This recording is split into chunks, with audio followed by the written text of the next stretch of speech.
അമ്മ ചോദിച്ചു, മോനെ, നിന്നെ ഞാൻ പെറ്റു, നിന്നെ ഞാൻ പോറ്റി വളർത്തി, എന്താണ് നീ എനിക്ക് പകരം നൽകുക? സർവജ്ഞ പീഠമേറിയ ശങ്കരനോട്, വിജ്ഞാനത്തിന്റെ ഏഴാകാശങ്ങളെ ജയിച്ചടക്കിയ ശ്രീശങ്കരനോട് അദ്ദേഹത്തിന്റെ അമ്മയായ സാധാരണ സ്ത്രീയുടെ ചോദ്യമാണ്, നിന്നെ പെറ്റതിന്, നിന്നെ പോറ്റി വളർത്തിയതിന് എന്താണ് മോനെ നീ എനിക്ക് പകരം നൽകുക? അതിന് പകരമായി ശങ്കരൻ മൊഴിഞ്ഞത് ഒരു ശ്ലോകമാണ്. നൈരുച്യം തനു ശോഷണം മലമയി ശയ്യാച്ച സാംവത്സരി. അമ്മേ, എന്നെ ഗർഭം ചുമന്നപ്പോൾ അമ്മക്ക് ഭക്ഷണത്തോട് രുചിയില്ലായ്മ തോന്നിയിരുന്നു അമ്മേ. നൈരുച്യം തനു ശോഷണം, തത്ഫലമായി ഭക്ഷണം വേണ്ടത്ര കഴിക്കാത്തത് കൊണ്ട് അമ്മ മെലിഞ്ഞു പോയിരുന്നു അമ്മേ. അമ്മയുടെ ദേഹം ശോഷിച്ചു പോയിരുന്നുവോ? മലമയി ശയ്യാച്ച സാംവത്സരി, എന്റെ മലമൂത്രത്തെ അമ്മ കൊല്ലക്കണക്കിന് കാലം ശയ്യയാക്കിയിരുന്നുവോ? ഇന്നത്തെ പാഠപുസ്തകങ്ങൾ ഇതൊന്നും തെരഞ്ഞിട്ട് കാര്യമില്ല. ഇന്നത്തെ വിദ്യാഭ്യാസത്തിൽ a+b all square is equal to a square plus b square plus 2ab എന്ന് പഠിപ്പിക്കുന്ന തിരക്കിൽ അമ്മയാരെന്ന് പഠിപ്പിച്ചു കൊടുക്കാൻ ഒരു സംവിധാനവുമില്ല. അതുകൊണ്ട് അമ്മയെ വീടുകളിൽ നിന്ന് ആട്ടിപ്പുറത്താക്കുന്നവരൊക്കെ വിവരമില്ലാത്തവരും വിദ്യാഭ്യാസമില്ലാത്തവരുമാണെന്ന് ധരിക്കണ്ട.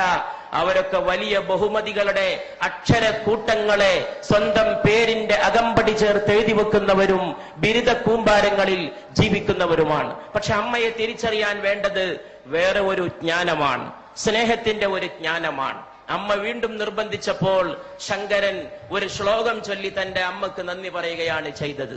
നമസ്തേ നമസ്തേ ജഗന്നാഥ വിഷ്ണു, നമസ്തേ നമസ്തേ ഗദാ ചക്രപാണേ, നമസ്തേ നമസ്തേ പ്രപന്നാർത്തിഹാരിൻ, സമസ്താപരാധം ക്ഷമസ്വാഖിലേശം, മുഖേ ചന്ദ്രഹാസം നഖേ ചന്ദ്രഭാസം, കരേചാരു ചക്രം സുരേഷാഭിവന്ദ്യം, ഭുജംഗേ ശയാനം ഭജേ പത്മനാഭം എന്ന് മകൻ ചൊല്ലുമ്പോ അമ്മയുടെ രണ്ട് കണ്ണിൽ നിന്നും കണ്ണുനീരിന്റെ പ്രവാഹമായിരുന്നു.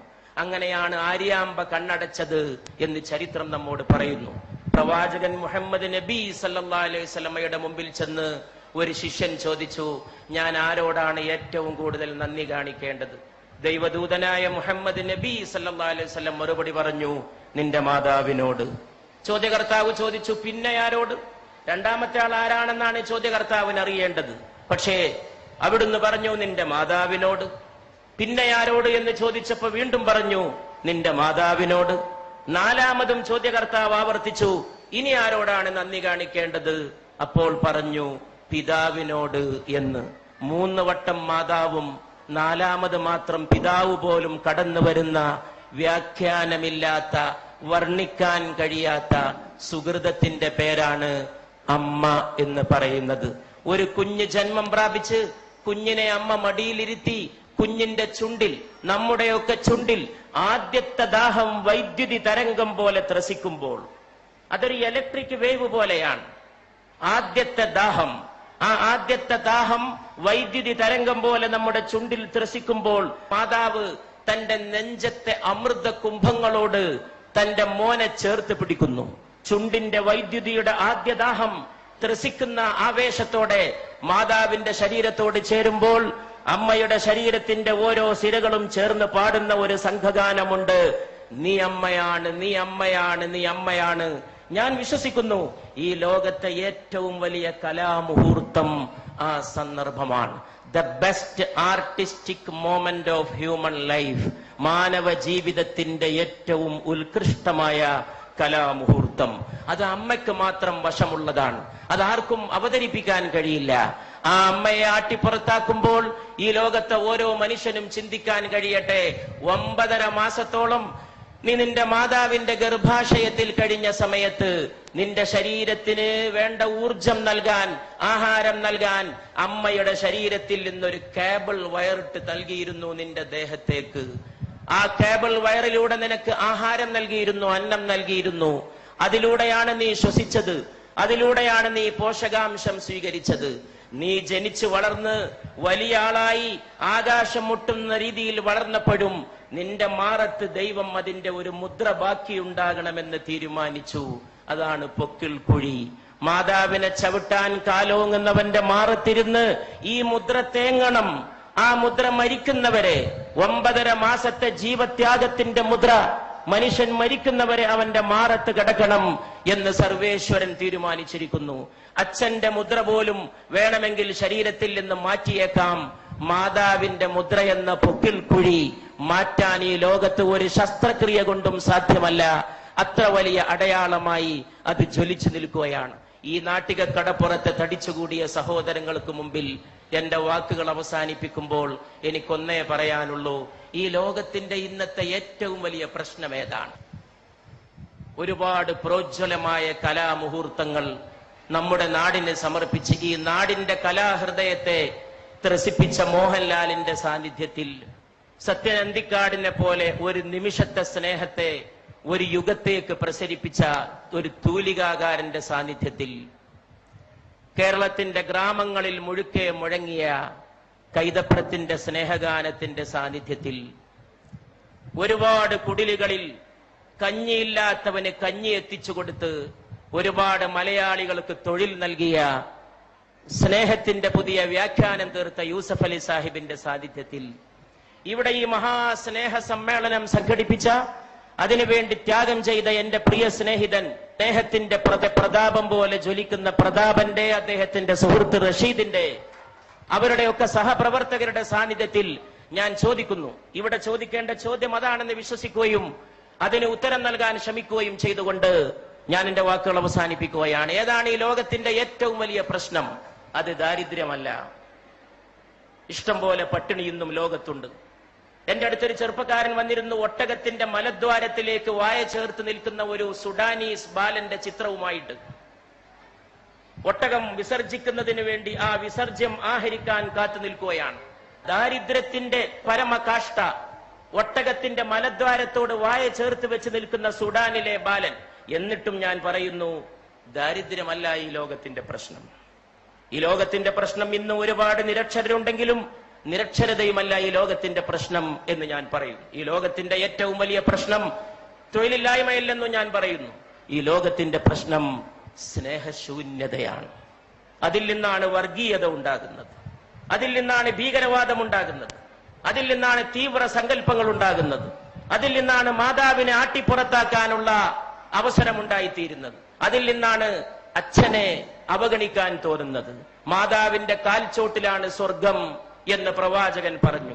മാതാപിതാക്കൾക്ക് പ്രായമെത്തിയാൽ അവരോട് ഛെ എന്ന വാക്ക് പോലും പറയരുത് എന്ന് ഖുർആൻ വിലക്കി. ഛെ എന്ന ഒരു വാക്ക് മതി വേദനിപ്പിക്കാൻ. നീ നിന്റെ അച്ഛനെ തൊഴിക്കണമെന്നില്ല, ഒരു വാക്ക് മതി വേദനിപ്പിക്കാൻ. വാക്കുകൊണ്ട് പോലും നീ അവരെ വേദനിപ്പിക്കരുത്. ദൈവത്തോട് നന്ദി ചെയ്യുന്ന പോലെ നീ നിന്റെ മാതാപിതാക്കളോട് നന്ദി ചെയ്യണം എന്നും ഖുർആൻ തുടർന്ന് കൽപ്പിക്കുന്നു. അതുകൊണ്ട് പ്രിയപ്പെട്ടവരെ, ഇന്നത്തെ ലോകത്തിന്റെ ഏറ്റവും വലിയ പ്രശ്നം സ്നേഹശൂന്യതയാണ്. അത് ഓർമ്മിപ്പിച്ച വലിയ ഒരു അമ്മയെയും ഞാൻ ഓർക്കുന്നു. അത് മദർ തെരേസയാണ്. ഇന്ത്യയിലെ വലിയ ഒരമ്മ, ഒരുപാട് മക്കളെ മാറോട് ചേർത്ത അമ്മ. സ്നേഹമെല്ലാം ജയിക്കും, സ്നേഹമെല്ലാം പൊറുക്കും എന്ന് പഠിപ്പിച്ച ആ അമ്മയുടെ പേരിൽ ഈ സ്നേഹ സദസ്, ഇവിടെ കൂടിയ എല്ലാ അമ്മമാരുടെയും പേരിൽ, മോഹൻലാലിന്റെ അമ്മ ഇവിടെ വിളക്ക് കൊളുത്താൻ എത്തിയത് ഒരുപക്ഷെ ഈ മൺതരികൾ നാളെ ഓർത്തേക്കും. കാലങ്ങൾ കഴിഞ്ഞ് ഈ അമ്മമാർ വീട്ടിലേക്ക് പോയാലും നാളെ വൃദ്ധസദനങ്ങൾക്കെതിരായ ഒരു താക്കീതായി, ഇരുട്ടത്തൊരു കിരണമായി, ഒരു ഉൽഫുല്ല ബാലരവിയുടെ അരുണോദയ കിരണമായി, സ്നേഹനിരാസത്തിന്റെ അന്ധകാര സീമകളിലേക്ക് അടിച്ചു വീശുന്ന സ്നേഹപ്രകാശത്തിന്റെ ജ്വാലയായി ഈ തിരി എന്നും കത്തി എരിഞ്ഞു എന്ന് വന്നേക്കും. അപ്പോഴും നിങ്ങളും ഞാനും ഓർത്തേക്കും, നമ്മൾ രാത്രി ഉറങ്ങിക്കിടക്കുമ്പോ നമ്മുടെ പിതാവ് വന്നത്. അർദ്ധരാത്രിക്ക് ശേഷം തൊട്ടിലിൽ കിടക്കുന്ന എന്നെയോ നിങ്ങളെയോ നോക്കി അമ്മയോട് അല്ലെങ്കിൽ ഉമ്മയോട്, അച്ഛനല്ലെങ്കിൽ ബാപ്പ ചോദിച്ചത്, ഉപ്പ ചോദിച്ചത്, എന്റെ മോൻ ഉറങ്ങിയോ? എന്റെ മോൻ. ഈ ലോകത്ത് ട്രാൻസ്ലേഷൻ ഇല്ലാത്ത, പരിഭാഷയില്ലാത്ത ചില പദങ്ങളുണ്ട്, അതിൽപ്പെട്ടതാണിത്.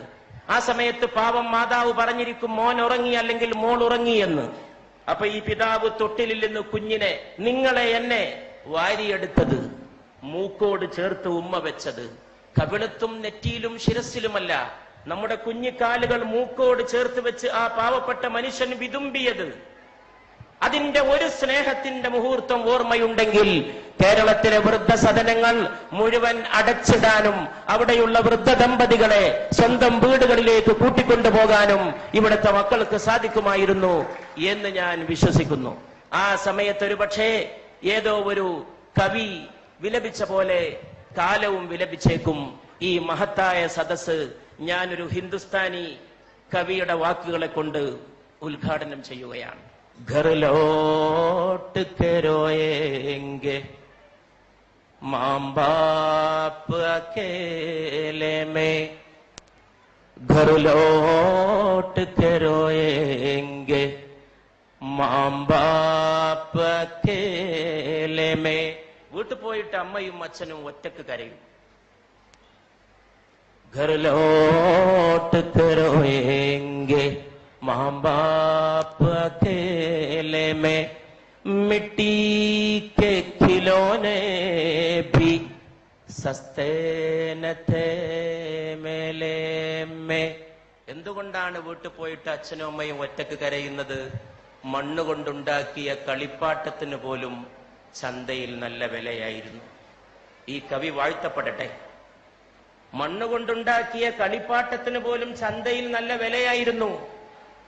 മനുഷ്യരെ നിർമ്മിച്ചൊരുക്കുന്ന മാതാവിനും പിതാവിനും ഒരു വിലയുമില്ല. ആ കളിപ്പാട്ടത്തിന്റെ വിലയെങ്കിലും അമ്മയ്ക്കും അച്ഛനും തിരിച്ചേൽപ്പിക്കുന്ന മനോഹരമായ ഒരു പ്രഭാതത്തിന്റെ നാന്ദിയാകട്ടെ ഇന്നത്തെ വൈകുന്നേരത്തെ അസ്തമയ ശോഭ എന്ന പ്രാർത്ഥനയോടെ ഞാൻ എന്റെ വാക്കുകൾ അവസാനിപ്പിക്കുന്നു.